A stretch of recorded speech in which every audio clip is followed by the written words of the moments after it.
Hidup atau mati, kita tahu itu bukan pilihan. Bagaimana dengan kursi lorong atau kursi dekat jendela? Mana pilihan kalian? Saya yakin jawaban kita pasti berbeda-beda. Tapi, apakah perdebatan ini akan ada habisnya? Baiklah, mari cari tahu. Saya akan mulai dengan kursi dekat jendela. Karena jujur saja, saya lebih suka tempat ini. Alasan pertama dan yang sudah pasti, tentu saja pemandangan. Memangnya ada yang lebih indah dibanding pemandangan kota dari udara? Tentu ada, pemandangan kota dari udara saat matahari terbenam atau terbit. Dan kalau kita sehati, maka kamu juga akan berpendapat bahwa pemandangan indah hanya bisa dinikmati kalau tidak ada kepala orang lain menghalangi pandanganmu. Menikmati pemandangan memang paling mantap jika di sebelah jendela. Akui saja. Tapi, masih ada alasan lain kenapa kamu harus memilih kursi pojok, dan mungkin beberapa di antaranya lebih masuk akal. Misalnya, kalau kamu gampang ketiduran, kursi di dekat jendela dalam penerbangan jarak jauh adalah yang terbaik. Saat duduk dekat dinding, kamu takkan terbangun saat ada yang perlu buang air, dan kamu juga punya sandaran agar lehermu tidak pegal akibat tertidur sambil duduk. Dan meski tidur seperti ini tetap sangat tidak nyaman, sekali lagi bayangkan saat terbangun ada pemandangan keren di luar jendela. Baik, mungkin kamu tidak memedulikan pemandangan dan tidak begitu suka tidur di pesawat. Tapi menurut saya, kamu masih harus tetap mempertimbangkan kursi dekat jendela.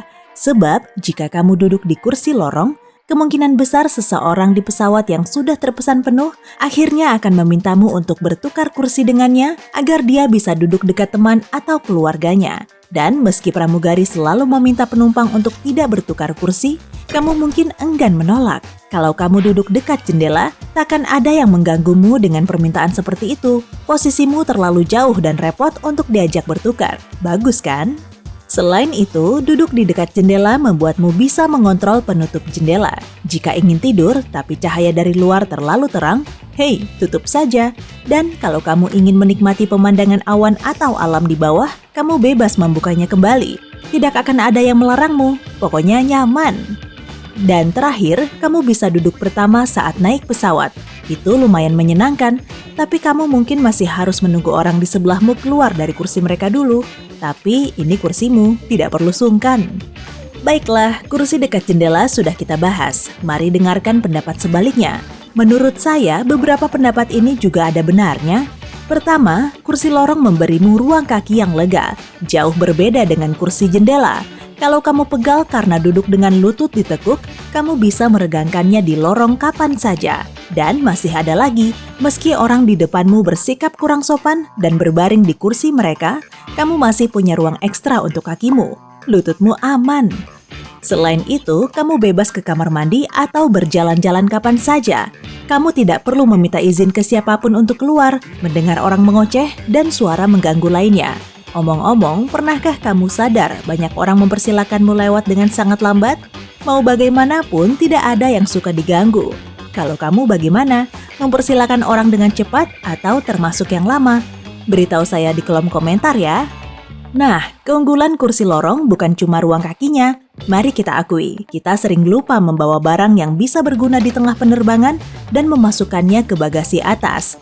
Jika kamu duduk di dekat jendela dan tiba-tiba membutuhkan boneka beruang imutmu agar tenang, kamu pasti kerepotan untuk mengambilnya dan pasti membuat penumpang lain tidak nyaman. Namun, kalau kamu duduk di dekat lorong, kamu bisa berdiri, mengambil apapun yang kamu butuhkan dari sana, dan kembali ke tempat dudukmu. Mantap! Masih ada lagi, posisi kursi lorong sangatlah strategis. Kalau kamu orang yang tepat waktu, kamu bisa menjadi yang pertama turun dari pesawat setelah mendarat. Sementara itu, duduk dekat jendela akan membuatmu tidak bisa apa-apa. Kamu hanya bisa berharap orang yang duduk di dekat lorong cepat-cepat mengambil barang bawaannya. Jika tidak, kamu mungkin akan terjebak di pesawat sampai semua orang turun. Dan alasan lain bagi para pencinta kursi lorong adalah kamu bisa melihat troli makanan yang datang dan selalu menjadi yang pertama mendapatkan makanan di pesawat. Memang cuma lebih cepat beberapa detik, tapi tetap memuaskan. Baik, saya paham.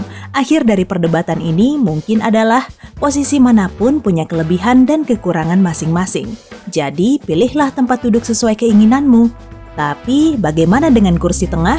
Tidak ada yang mau duduk di situ, kan? Tentu saja tidak ada yang mau. Duduk di tengah sangatlah menyebalkan. Kalau kamu beruntung dan kebetulan duduk di sana, saya hanya bisa bilang, mohon bersabar, ini ujian. Kamu harus terimpit di antara dua orang tanpa punya akses ke jendela atau lorong, tidak punya tempat bersandar selain kursimu, dan tidak ada ruang kaki lega. Satu-satunya pelipur laramu di sini adalah etiket pesawat. Kalau penumpang di sebelahmu baik, kedua sandaran tangan akan diberikan untukmu. Di posisimu, ini memang kurang berarti, tapi setidaknya lebih nyaman kan? Kamu punya pendapat lain tentang kursi tengah? Tuliskan di kolom komentar ya. Baik, mari kita sudahi perdebatan ini, sebab ada kursi yang mungkin sebaiknya kamu pilih dibanding kursi lain. Tidak, maksud saya bukan kelas bisnis, malah justru sebaliknya. Menurut statistik, kamu lebih baik duduk di bagian ekor pesawat. Dalam situasi darurat, ekor pesawat paling berpeluang berakhir tetap utuh, sehingga kamu bisa selamat dengan utuh juga. Dengan kata lain, kalau kamu duduk di depan, termasuk kelas bisnis, kemungkinan kamu selamat dari kecelakaan pesawat sangatlah kecil. Jadi, jangan sedih kalau kamu dapat kursi ekor. Anggaplah dirimu beruntung. Dan omong-omong, ada beberapa kursi di setiap pesawat yang cenderung dihindari orang, dan semuanya adalah kursi lorong. Yang saya maksud adalah kursi dekat dengan pintu darurat. Saat kamu duduk di dekat salah satu pintu keluar, kamu otomatis bertanggung jawab mengevakuasi penumpang secepat mungkin. Itu memang cuma dalam skenario terburuk, tapi jika ada keadaan darurat di pesawat, pramugari akan menghampirimu dan memberi petunjuk tentang apa yang harus dilakukan kalau mereka tidak bisa melakukan tugas. Mengalami kecelakaan di ketinggian ribuan meter saja sudah membuat panik, apalagi mendengar kata-kata seperti itu dari mereka yang bertanggung jawab atas keselamatanmu. Jadi, kalau menjadi kamu, saya tak akan mengajukan diri untuk duduk di kursi itu. Dan yang tak kalah penting, saran saya kalau kamu bisa memilih, cobalah untuk menjauhi kursi lorong di sekitar toilet, baik di depan maupun di belakang. Alasannya, pertama, mendekati akhir perjalananmu, terutama dalam perjalanan panjang, orang-orang akan mulai mengantre di sana. Pada akhirnya, kamu akan terjebak di tengah-tengah antrean penumpang yang terus bertambah di depanmu. Kalau kamu seperti saya, pasti kamu akan merasa tidak nyaman. Dan kedua, tentu saja bau. Sehigienis apapun toilet pesawat terbang, banyaknya orang yang memakainya setiap beberapa menit akan membuat aromanya lumayan terasa di hidungmu.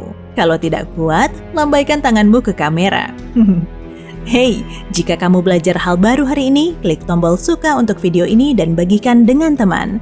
Berikut beberapa video keren lain yang pasti kamu suka. Cukup klik video di salah satu sisi layar dan ingat, tetaplah di sisi terang kehidupan.